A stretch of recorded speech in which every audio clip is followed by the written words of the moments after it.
Okay. Good afternoon, everyone. Welcome to Trends Research and Advisory. My name is Awad Al-Breaki, Chief Global Officer here at Trends. I welcome all of you for attending this lecture today and who's joining us via the internet as we live stream this afternoon discussion. On behalf of Dr. Mohammed Al-Ali, the CEO of Trends Research and Advisory, it's my great pleasure to welcome our guest today, Mr. Steve Simon, followed by a 30-minute lecture by him titled The U.S. NATO Response to the Russian-Ukraine Crisis. This is going to be moderated by Dr. Kristen Alexander, Head of Strategic Studies here at Trends. And then we will open the floor for discussion for the last 20 minutes. And now, allow me to introduce our guest. Mr. Simon is currently a Robert Wilhelm Fellow at the MIT Center for International Studies. He has had a long and distinguished career in U.S. government working on a range of Middle Eastern issues. Besides holding a number of posts in U.S. State Department, he has served on the National Security Council under both President Clinton and Obama. Between government assignments, he was a senior advisor to Good Harbor Consulting here in Abu Dhabi and director of the International Institute for Strategic Studies in Manama. Mr. Simon has also been a senior fellow at Rand Cooperation and Council on Foreign Relations. His academic appointments include a professor of history at Amherst College, lecturer in government at Dartmouth College, and most recently as a professor in practice of international relations at Colby College. Mr. Simon has written widely and well about a range of Middle Eastern issues. Most recently, his book titled The Pragmatic Superpower, the United States and the Middle East in the Cold War in 2016, another book, Our Separate Ways, 2016, and the last book, The Long Goodbye, the United States and Middle East from the Islamic Revolution to the Arab Spring, forthcoming in 2022. With that, I hand it now to Dr. Alexander to moderate this lecture. The floor is yours. Thank you, Awad. Obviously the war in Ukraine has generated a lively debate and discussions in all parts of the world. The most pressing questions surrounding the conflict have basically focused on why Russia invaded Ukraine, who is winning the war, why the Russian military is performing so poorly, what ordinary Russians think about the war, how the war will possibly end. Are we talking about a long war? Will it further escalate? Will it involve other warring parties? Will there possibly be a negotiated peace? And ultimately, how the United States and other countries view the war or have reacted to the events on the ground. Here with us today to share his thoughts on US versus NATO response to Russia-Ukraine crisis is our distinguished speaker, Steve Simon. As mentioned by Awad, Mr. Simon will speak for about 30 minutes, after which we'll have a Q&A session of about 20 to 30 minutes. Without further ado, please, Mr. Simon. Thank you, Awad. Thank you, Christian. It's a pleasure to be here, and thank you for the invitation. I'm going to read a 4-hour Politburo speech here.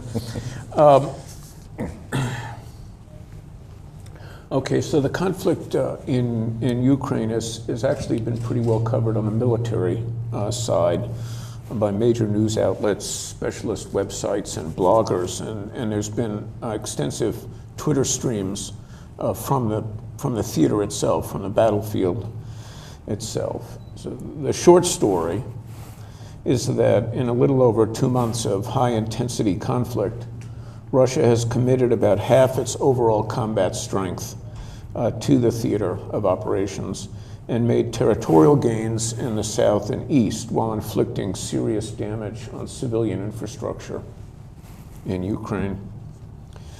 Although the Russian forces blew their opportunity to enter Kyiv at the outset of the war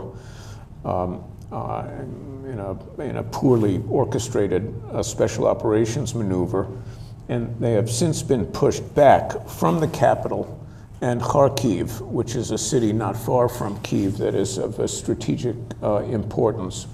So they've been pushed back from there by Ukrainian forces. But at the same time, the Russians have strengthened their hold on Donbass, on the Donbass region, Luhansk. and they have taken Mariupol, as we've seen. And Mariupol, you may recall, is a port city that's an industrial center in Ukraine, and also Ukraine's main maritime export installation. And it's from there that all of Ukraine's grain exports were shipped into the Black Sea and then out into the Mediterranean. So the Russian victory in Mariupol has deprived Ukraine of its major port and manufacturing center, and at the same time securely anchored Russia's left flank by joining it to Crimea. So the conclusion here is that the Russians have actually made a very major military move, and have done so successfully, even if it has looked very messy. They have succeeded in doing this. Now, let me explain what I mean by messy. Russia has paid a high military price for this, losing, according to UK analysts, British analysts, about a quarter of its deployed combat capability. So about 25% of committed Russian forces have been destroyed in the course of combat operations. And Russia has also lost capital ships like the Moskva and other vessels of the Black Sea Fleet. The Black Sea Fleet is now bottled up in the Black Sea because of the Montreux Convention enables Turkey to prevent Russian warships from exiting through the Dardanelles into the Mediterranean. So these losses were the result of bad intelligence, bad planning, bad logistics, bad technology, bad communication security, bad training, bad troops, and bad leadership. Everything went wrong. But the Russians were able to bring sufficient weight, nevertheless, to make very important gains. Now, if thus far uncontested US leaks are accurate, the Russians have also failed to deny American targeting capabilities, in which the US invested very heavily after 9/11. So, and the U.S. is providing Ukrainian targeteers with data, both personal data on flag rank officers, that is to say very senior Russian officers in the field of operations, as well as military infrastructure, and as we now know, the Moskva itself, the ship that was destroyed outside of Mariupol. So the Russians have found it evidently difficult to secure their own communications, which have been exploited by the United States. So the issue at this stage is whether Russian ground forces, which have now been significantly augmented, so the Russians have just put in another 20,000 soldiers, about another 20 battalion tactical groups, and a battalion tactical group consists of 1,000 shooters, and logistical support and so forth. So the question is whether those forces can trap the bulk of Ukrainian forces through a pincer movement emerging from Izium in the north and Mariupol in the south.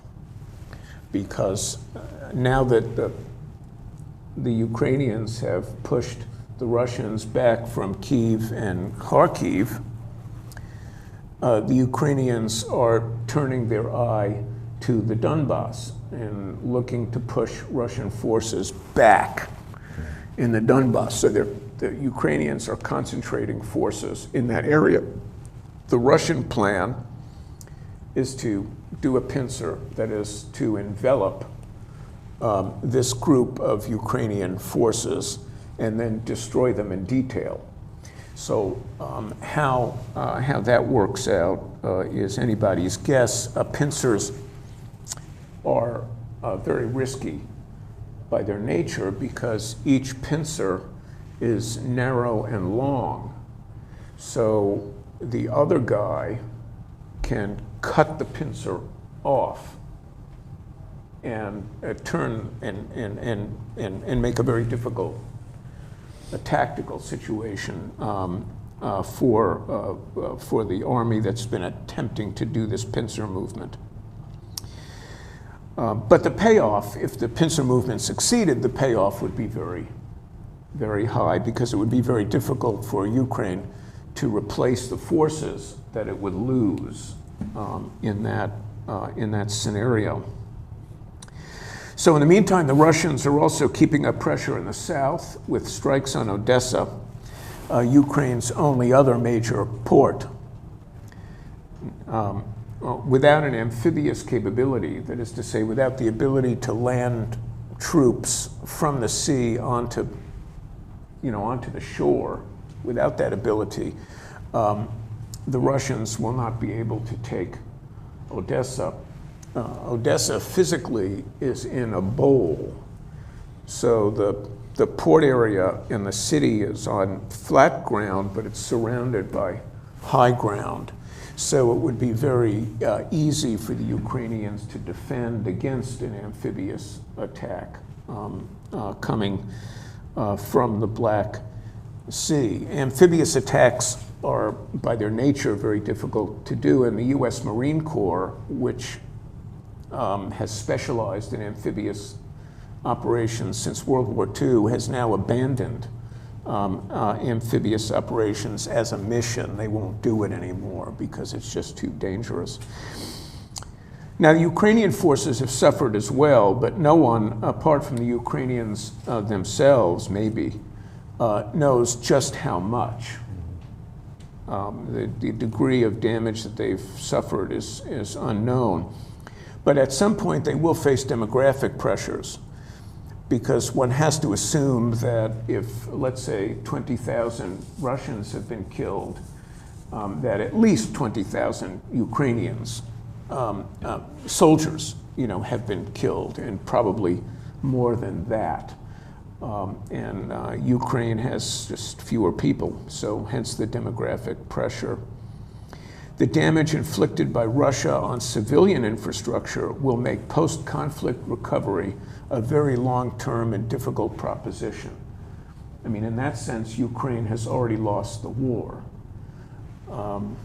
They're facing a horrible future. Now, Russia has paid an economic price that thus far has been relatively low, owing to an exceptionally competent central banker backed by an authoritarian, ruler. But the expectation now seems to be that the economic bite, will be felt soon enough. More than a 10-point drop in gross domestic product is expected this year alone, coupled with inflation and lingering high interest rates from the central bank's previous policies. Now, the Russians will still sell oil, particularly to India and China, but at a discount. So it won't be able to take advantage of the very high prices that energy is attracting right now. And it also retains, at this point, sufficient hard currency reserves in dollars to avoid default on its debt, which is quite important. So, to pick up on something that Christian mentioned in his introduction, most informed observers now foresee a war of attrition, a stalemate, a bloody stalemate, with the potential, however, for swift and sudden escalation. So this thing could grind on and then suddenly get a lot worse, depending on the fortunes of war. The fact that Russia is a nuclear weapons state and has advanced a doctrine of escalate to de-escalate. So this means that the Russians believe that the best way to get a conflict to wind down, to de-escalate, is to escalate very suddenly in a way that induces caution in the other side. So things calm down. But their concept of escalate to de-escalate depends on the use of tactical nuclear weapons.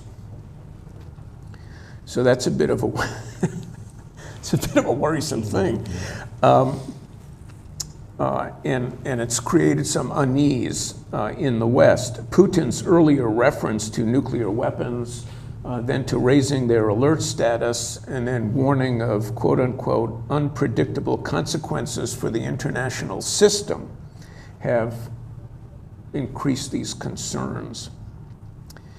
Now, the basic argument in Western capitals is whether it is prudent to threaten the existence of the current Russian regime by destroying Russia's military and economy, while saying, as Biden did, that Putin must go.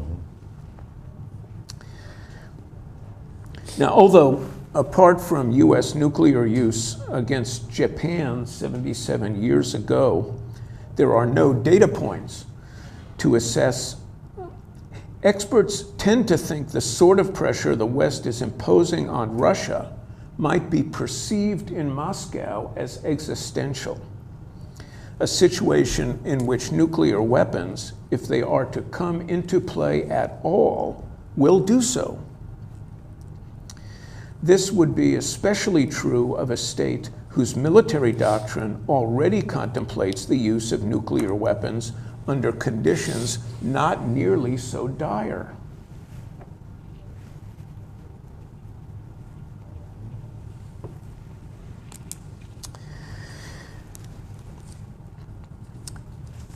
Nonetheless, Western states continue to supply Ukraine with the kinds of capabilities that have made the quick win Putin apparently expected impossible.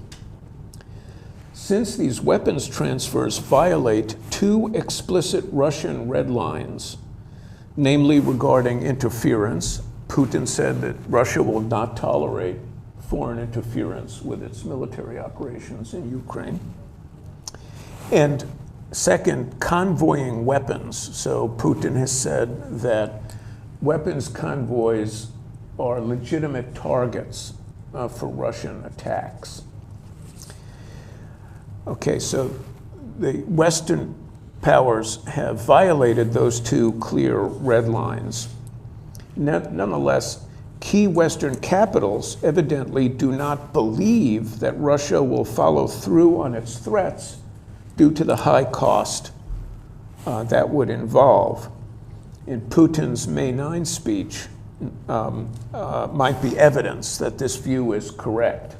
I don't know, but some people are reading the speech in that way. Okay, now for the European NATO part of things. So European support for the war and participation in the war remains generally robust.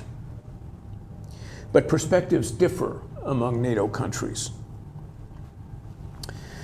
and between NATO and non-NATO countries. So Eastern Europe, the Baltics, Finland, and Sweden are most directly concerned with this crisis because they're just closer to it. Geographically, they're closer to it. They're most directly concerned, but apart from Poland, they are not in a position to contribute directly to Ukraine's war effort. So they're worried, but they're not part of NATO, so there's not much they can do.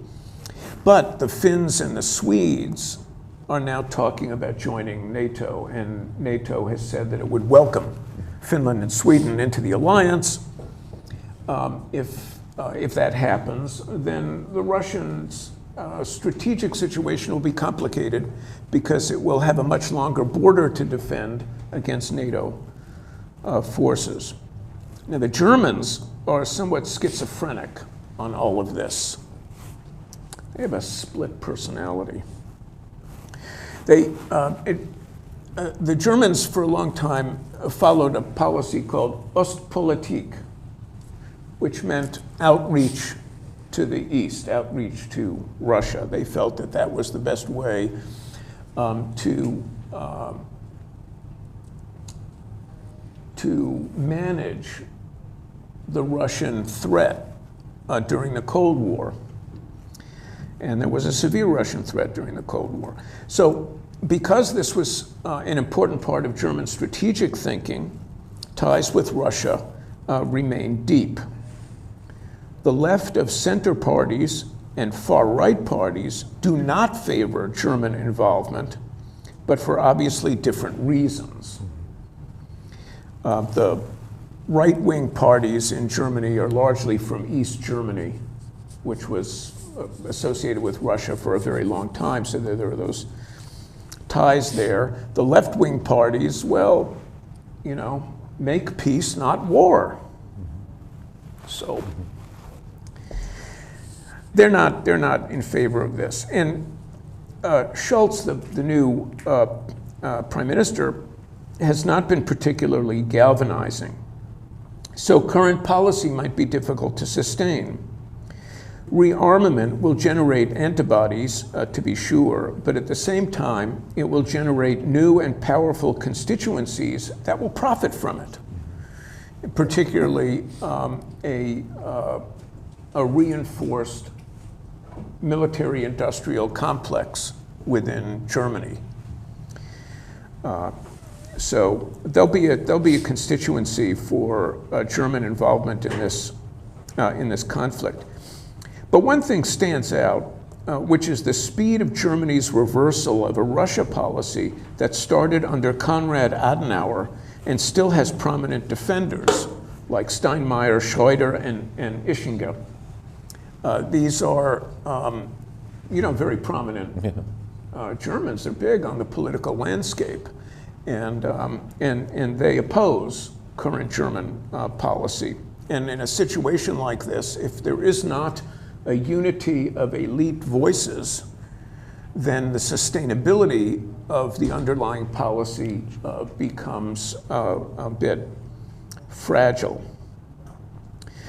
And of course there is gas. Okay, so the government's commitment to abandon Russian gas and the costly policy that the government has put in place to fill the gap, now that's truly remarkable.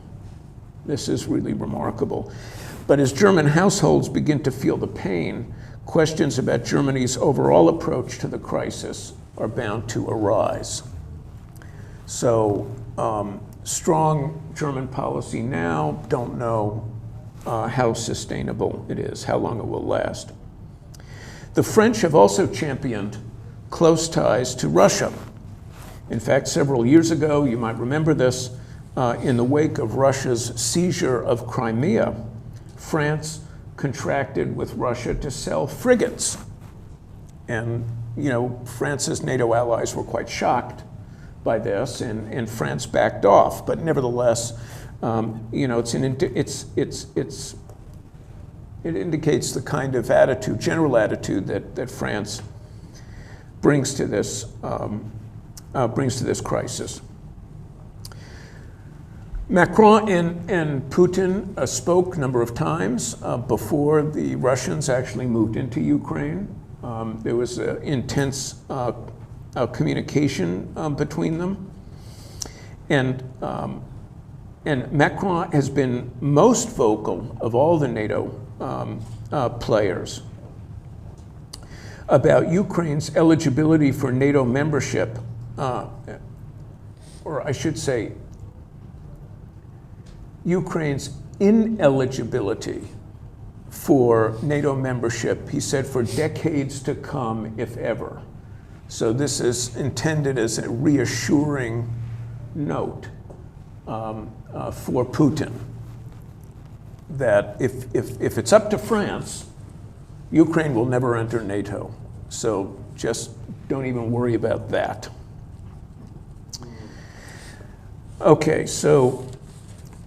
his rhetoric, Macron's rhetoric, is revolved around an outer ring of EU-affiliated but not EU member states that could include Ukraine eventually.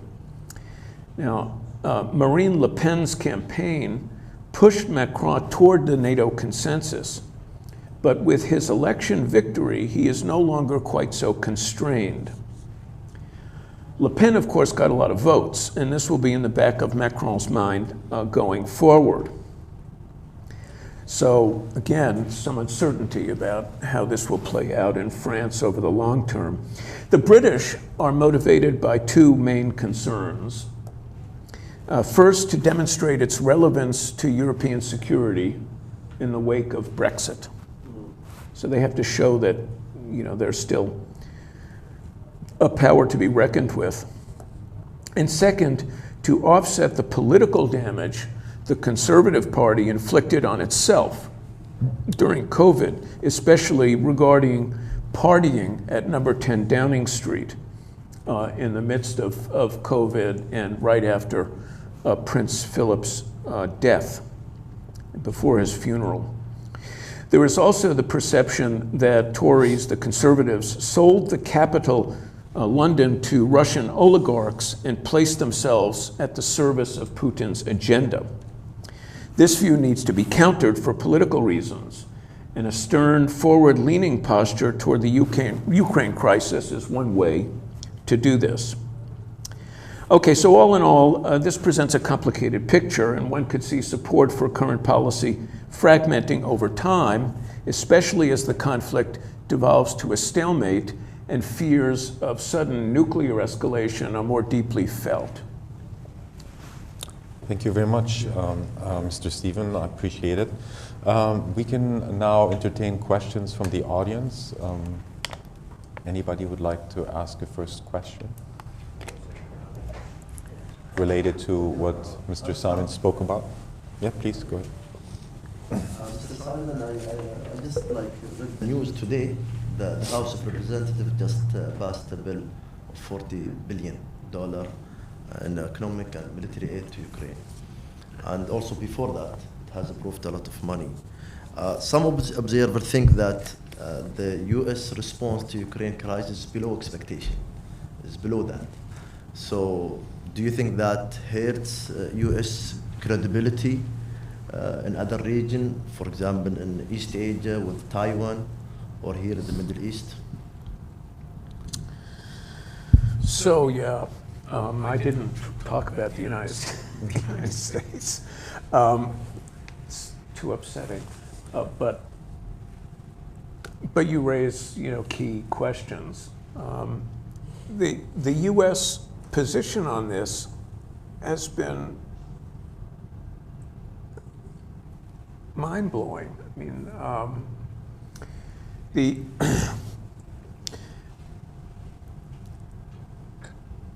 so it was expected, of course, that the United States would oppose the Russian invasion of Ukraine on moral and strategic grounds. I mean, the United States had to do that, and there was an emerging NATO consensus that this had to happen. And NATO is an alliance that is constantly in search of a role, constantly in search of relevance.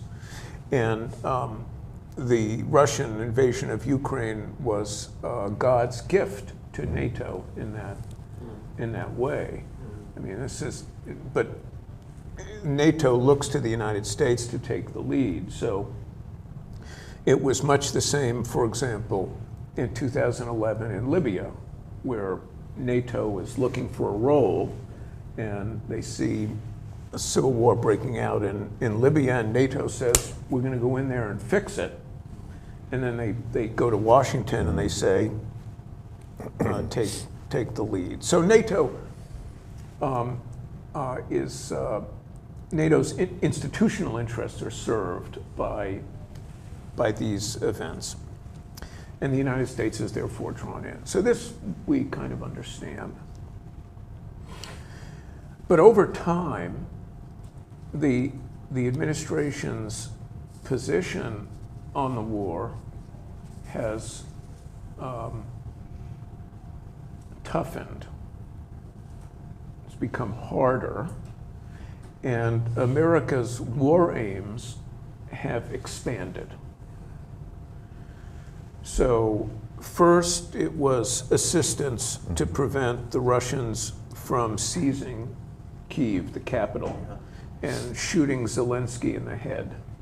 Okay, so that was an immediate policy objective, and that was met, fairly rapidly. And the second was to make Russia pay economically for invading Ukraine.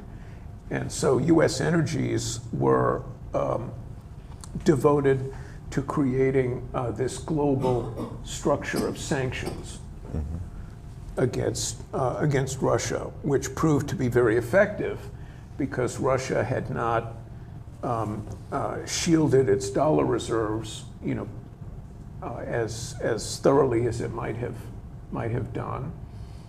And Russian banks rely on, SWIFT, the check clearing mechanism, in the United States and so forth. So the penalty imposed, economic penalties imposed on Russia were really quite severe, and I think that there was a hope, as there always is when it comes to sanctions, that somehow the sanctions will make the life of ordinary people so difficult that there'll be some sort of revolution or pressure for a change in government.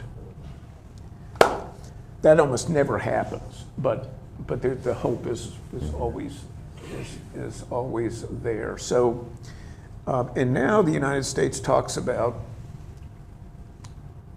carrying on its policy of arming the Ukrainians and crippling Russia economically, such that Russia is never again in a position to invade another country. So this is an extremely ambitious war aim. And the administration and others have talked about the United States' role in this war as very long-lasting. So they're talking about it as sort of a new Cold War that might last decades.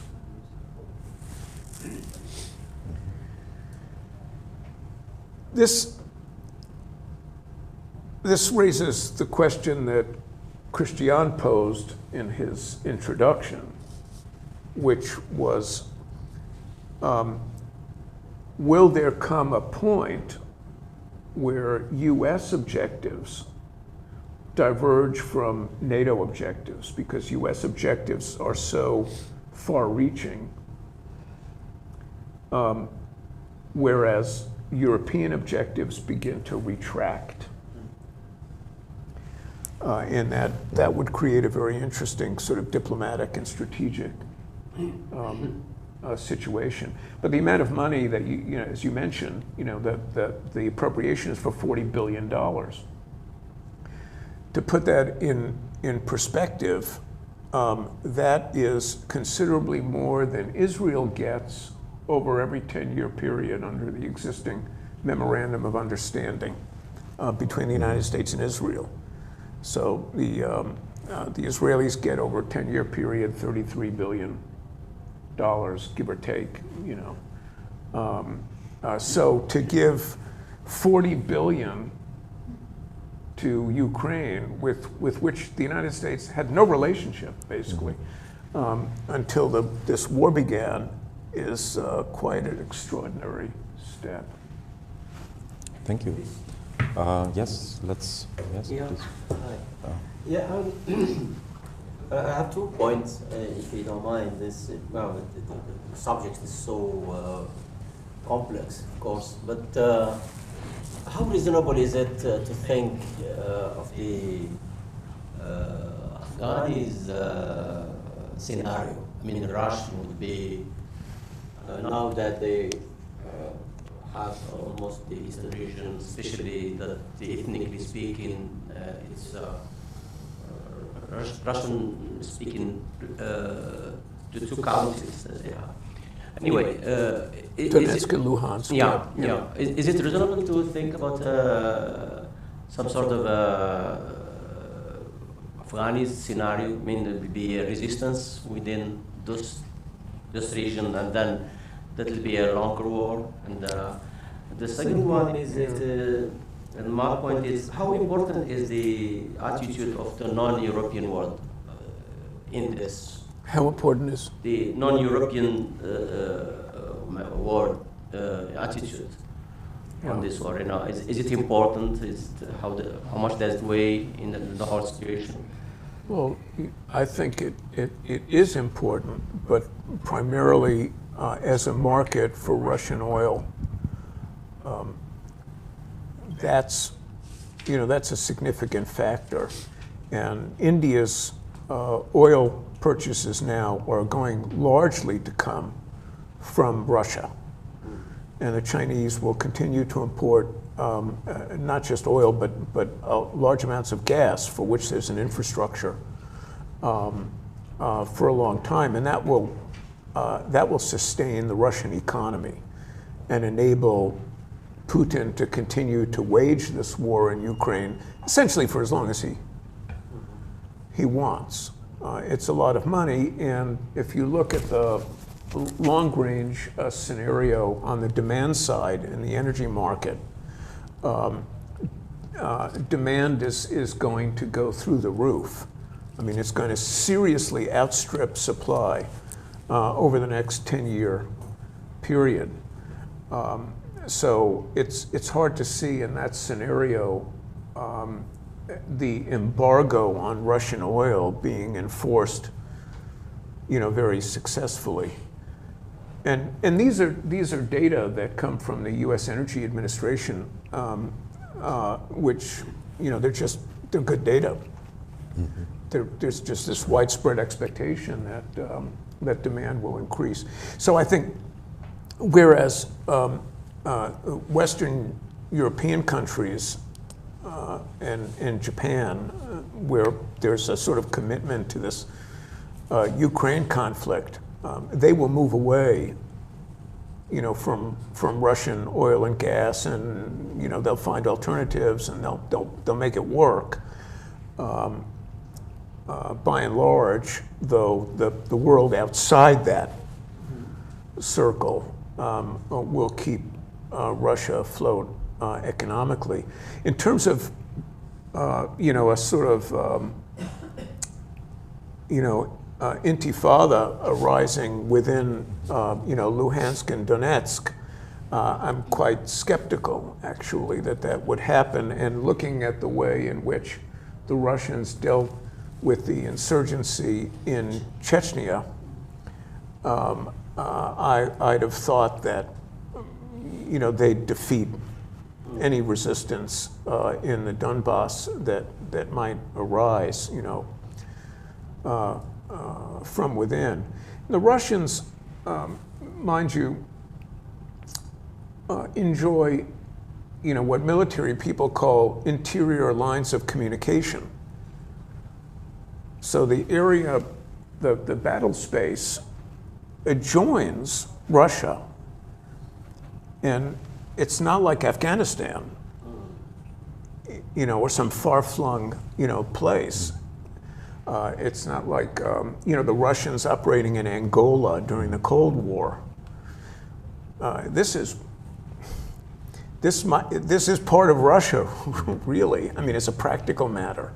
So the logistical costs involved in this war, especially over time, will be quite small, for the Russians.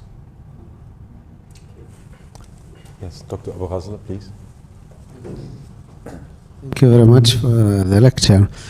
What we noticed that the West in general underestimate Russia. Even just now, I think in the beginning you have mentioned bad, everything bad. I don't know. But at military level, I think even the sanction will not stop Russia. They will cut part of Ukraine. Crimea already finished. And also they will get control of the Azov Sea. The question is what, going back to maybe even related to the question and NATO response. What will do if? What is the response if? I mean, Russia succeed in achieving its objectives in Ukraine. What will happen? What we will do? This is the question. What the NATO will do? You keep on imposing sanctions until now. I think okay, but finally they are not stopping Russia from continuing its operation. This is the question. So, okay, I missed some of what you said at the beginning because your voice was very low and my hearing is lousy. But I think your question is, so what are the long-term strategies and expected outcomes on the part of the contending parties? Yeah. Nobody knows. No, that was a joke, but a serious joke. The parties themselves don't know. I mean, I think Putin probably has somewhat of a clearer idea than the West does. I don't know that much about Russian decision-making, but in the United States, there's a question that policymakers generally never ask themselves when they embark on a new initiative. And it's the what then question. Okay, so you've done this, and now what? And because there's an implicit, I mean, there's a conviction, there's a belief that once the United States takes these big steps, that the other side will say, right, we surrender. But that doesn't really happen. And then when it doesn't happen, nobody knows what to do because nobody asked themselves at the outset, what if it doesn't work? The assumption is that it will work. And this is a pattern in US policymaking, probably in other countries as well. I just know the US better than others. So I do not believe that there's been a lot of careful thought given to this. And the way the question of outcomes has been dealt with by US declarations is by relying on predictions of a long war.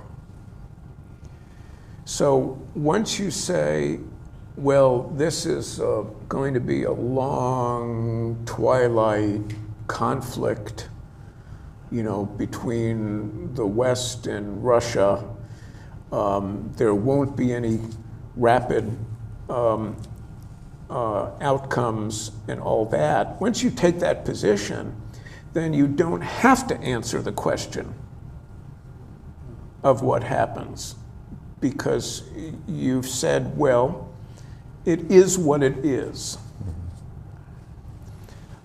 And that's a prescription for what some American commentators call the forever war.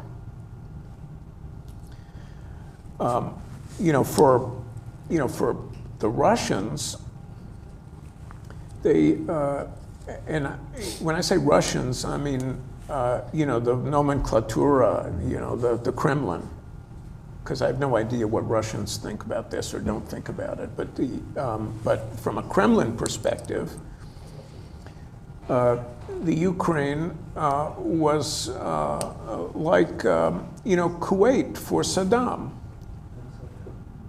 Kuwait was the 19th province of Iraq. Sir Percy Cox in 1920, well, he made a mistake by cutting off Kuwait from Iraq. And in that same sense, from Putin's perspective, Stalin made a big mistake in separating Ukraine from Russia. And that mistake has now been rectified. It's been taken care of. And not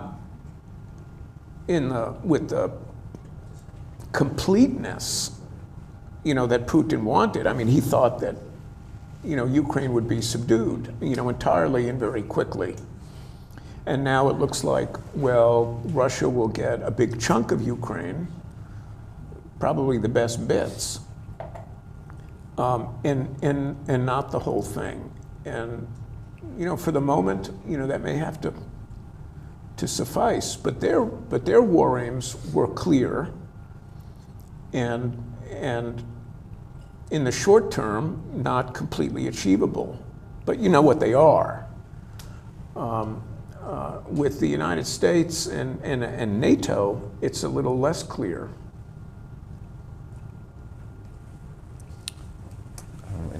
Please.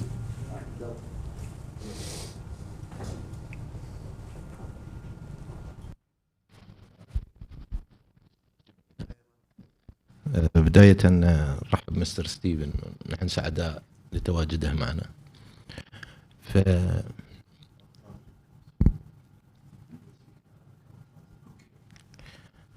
في العامين 90 91 بعد انهيار الاتحاد السوفيتي تم الاتفاق بصورة أو أخرى بأن تكون جمهوريات شرق أوروبا جمهوريات محايدة، هذا نطاق جغرافي محايد. ولكن خلال ال20 سنة الماضية كانت تحركات حلف الناتو أثارت حفيظة الاتحاد الروسي بشكل كبير، وذلك من جراء وضع القواعد العسكرية في شرق أوروبا ونصب الصواريخ الاستراتيجية، الأمر الذي أثار حفيظة الروس. وعليه فإن حلف الناتو يتحمل جزء من المسؤولية تجاه هذه الحرب، وهذا ليس بأمر جديد. ففي مطلع الستينات بما عرف بالصواريخ الكوبية كان موقف الولايات المتحدة مشابه لموقف الاتحاد الروسي الحالي، ولكن الفارق بأن في مطلع الستينات تم التوصل إلى تسوية فيما يتعلق بسحب الصواريخ الروسية من كوبا وسحب الصواريخ الاستراتيجية للولايات المتحدة من تركيا. السؤال بشكل مختصر، ما هو العائق الذي يحول دون وجود تسوية في هذه القضية؟ لأن هذه الحرب من الحروب اللا منتهية مشابهة لحرب أفغانستان وحرب فيتنام، فهي لا تنتهي إلا بتسوية. وشكرا. Okay, the question is after the collapse of the Soviet Union. Testimony, it's clear? Yeah. After the collapse of USSR in 1991, so most of the Eastern countries were to some kind neutral in their relation with the West and also to Russia. But recently, the NATO has pushed these Eastern countries to be more pro-Western, pro-American. So the question is, he said, the NATO is responsible for that, to some extent, the crisis, the Ukraine crisis, because it has pushed the Eastern countries to be more pro-Western. So the question is, what prevents reaching a compromise between the East and the West? East meaning the Eastern countries of Europe. Yeah. So. And also he mentioned justification that the Russian position now similar to America in 1961 during the Cuban Missile Crisis. So the U.S. position, Russian position now is similar to the Cuban Missile in 1961. Yeah. No, those are both really important points.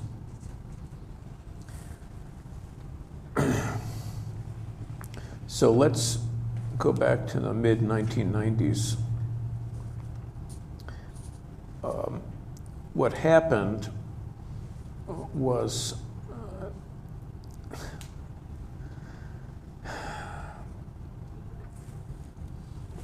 the NATO alliance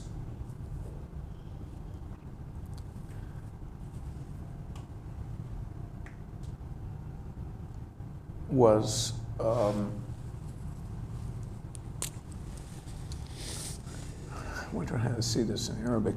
It's they were flush with victory. I mean, they felt that they had won a big war that had lasted a very long time, and the Eastern European countries that had been occupied by the Soviet Union during the Cold War were very eager to join up with the West. So, and for obvious reasons, mostly economic, and mostly because they thought that a Western hegemon would be kinder than a Russian hegemon. So they had their reasons. And NATO saw an opportunity. Now, there was during this period a summit meeting with Yeltsin and on the U.S. on the Russian side, and James A. Baker on the U.S. side.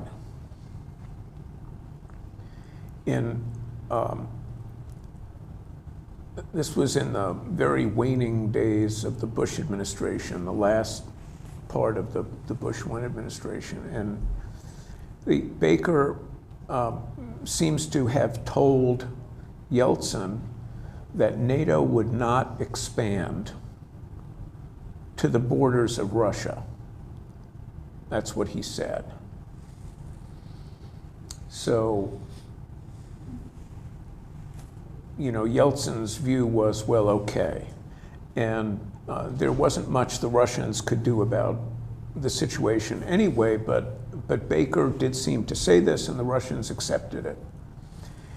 Then, fast forward to the Clinton administration in the mid-1990s. Suddenly, things look very different. The United States established a program called Partners for Peace, which was intended to bring these states up to a standard, up to a certain standard, so they could join NATO. And the Russians were not happy about that, for pretty obvious reasons. They weren't happy about it.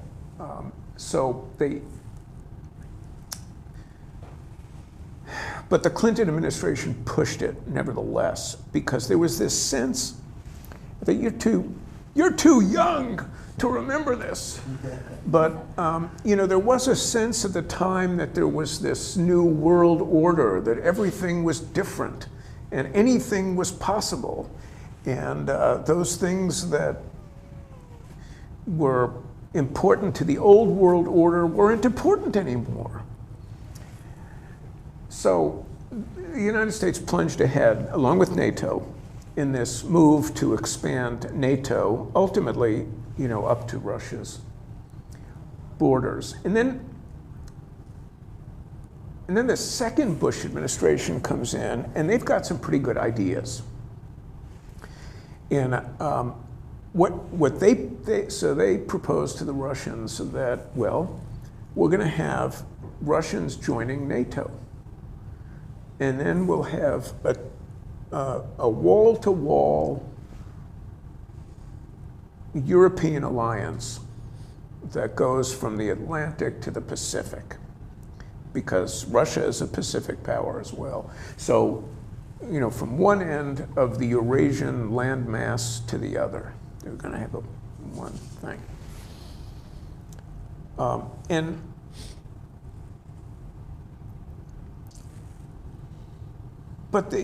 but the West doesn't really follow through, because having made that promise, people began to sober up. The whiskey,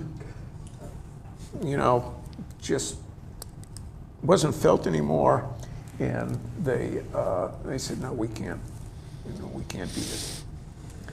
And by 2005, Putin, who was then, in power, had convinced himself, not without some reason, that Russia had been fooled by the West and humiliated by the West, relegated to a lower position in the world order. And this was very difficult for him to accept. So there was a psychological issue, but there was also a strategic issue, because for Russia, these lands, especially in Ukraine, had long been a buffer zone. Okay, that Ukraine provided strategic depth for Russia. So, in order for the Germans, as an example, in order for the Germans to get to Russia, they had to get through Poland, and then they had to get through Ukraine.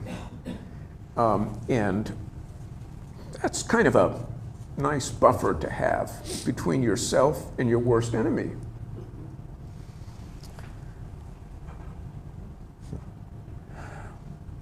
So now for the sort of sharp answer to your exact question.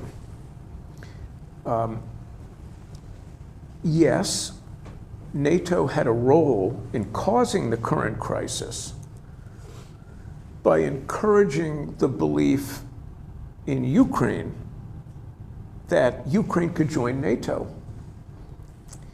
And they made it worse in the immediate run-up to the crisis by saying, as the Biden administration did, the United States or NATO, the North Atlantic Council, will not tell Ukraine or any country that it cannot join NATO, that every country has the right to request to join, that that's their sovereign right, and we can't impinge on that sovereignty. That's their sovereign right. And the